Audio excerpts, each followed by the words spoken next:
1 2 3 start. बहनों और भाइयों, 1 वर्ष पहले मैंने आपको यहाँ से संबोधित किया था। उस समय देश की जो हालत थी, विरासत में जैसी सरकार हमें मिली थी, जो आर्थिक परिस्थिति थी, उसका मैंने थोड़ा सा ब्यौरा आपको दिया था। 1 वर्ष हुआ उसी परिस्थिति में, उसी संघर्ष में, उसी प्रयास में हम लगे हैं और यह कहते हुए मुझे खुशी हो रही है, काफ़ी भिन्न है पिछले वर्ष की परिस्थिति से। देश में एक स्थिरता का चित्र आपके सामने नज़र आता है। पिछले वर्ष स्थिरता के बारे में कुछ प्रश्न चिन्ह थे, इसमें कोई संदेह नहीं है। लेकिन आज देश के भीतर या बाहर साबित हुआ है और जो भी हमारा कार्यक्रम आर्थिक सुधार का और सामाजिक सामंजस्य को बनाए रखने का हमने उठाया था, आगे बढ़ा है। यह यशस्वी हुआ है, हालांकि उसमें बहुत कुछ आगे करना बाकी है। मैंने पिछले साल सरकार की तरफ से एक नया तरीका अपनाया था, सहमति का। मैं आज भी सोचता हूँ कि वही तरीका हमारे देश के लिए ठीक है, क्योंकि जितनी समस्याएं देश की है वे दलगत समस्याएं नहीं है, दलों से परे, दलों से ऊंचे और सारे देश की समस्याएं हैं, समूचे देश की। तो फिर उन्हें उसी प्रकार हल करना चाहिए।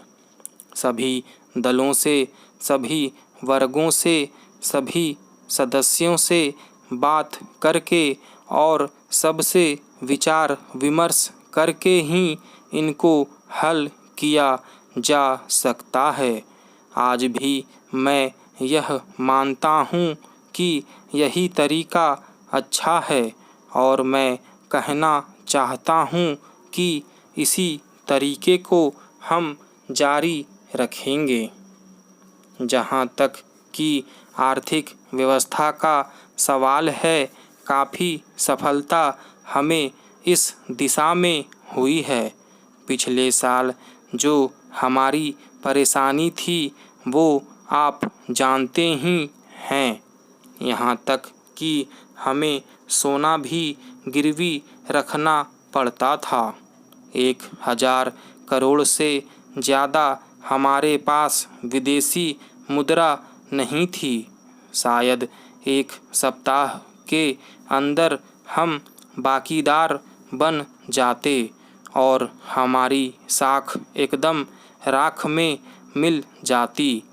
ऐसे समय में हम आगे बढ़े हैं, कुछ सावधानी से फूंक फूंक कर कदम रखते हुए, और आज मुझे यह कहते हुए बड़ी खुशी हो रही है कि हमारी विदेशी मुद्रा 17,000 करोड़ तक पहुंच गई है और बाहर से किसी भी चीज़ के आयात करने में जिसकी हमें आवश्यकता है, आज किसी प्रकार की परेशानी नहीं है।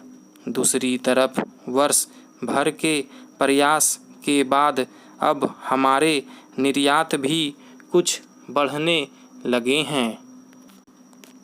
बहनों और भाइयों, बाहर से जो अपने यहाँ औद्योगिकीकरण के लिए पूंजी लगवाने की हम कोशिश कर रहे थे, उसमें भी सफलता मिली है।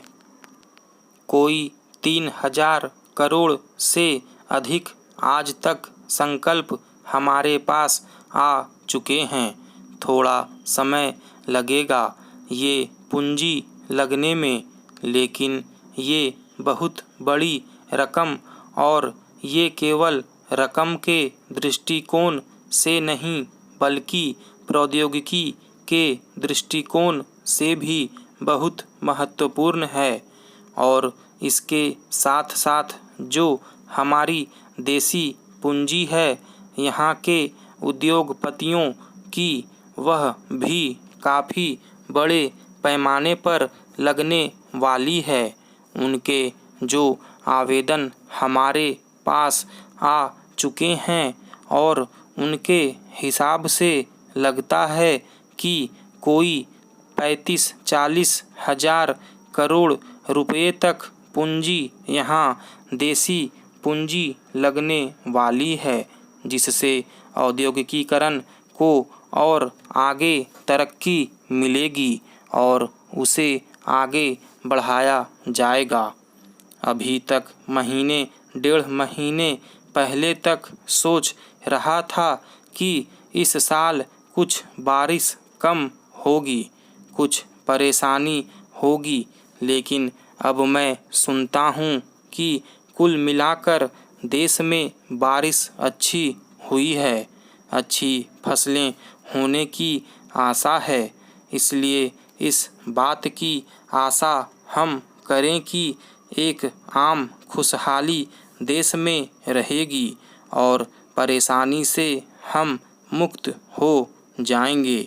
जो परेशानी आ जाती है जब बारिश कम हो जाती है, सूखा पड़ता है, परेशानी बहुत ज़्यादा हो जाती है, ये आप जानते हैं। अब मैं 1-2 ऐसी बातें आपके सामने रखना चाहता हूँ जो हमारी नीति से संबंधित है और मैं सोचता हूँ कि उन्हें पूरी तरह से समझ लेना चाहिए। मैं यह आपसे पहला सूत्र यह कहना चाहूँगा कि हम एक बृहत कार्यक्रम में लगे हुए हैं, बहुत बड़े कार्यक्रम में, आर्थिक प्रगति के कार्यक्रम में, देशव्यापी कार्यक्रम में, 10वीं पंचवर्षीय योजना जिसमें कोई 8 लाख करोड़ रुपए की लागत लगने वाली है, पैसा लगने वाला है, ऐसे कार्यक्रम में हम लगे हुए हैं। जब इतने बड़े कार्यक्रम में हम लगे हुए हैं तो ये परमावश्यक है कि हमारा ध्यान एक तरफ रहना चाहिए, उस पर केंद्रित होना चाहिए।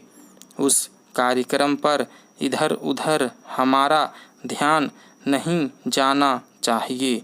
हो सकता है कि इस ध्यान को इधर उधर हटाने के लिए कुछ व्यवधान आएंगे, कुछ बाधाएं आएगी, कुछ को लाया जाएगा जानबूझकर या कुछ परिस्थिति में आएगा, लेकिन उन छोटी मोटी समस्याओं को हम हल कर अवश्य लेंगे।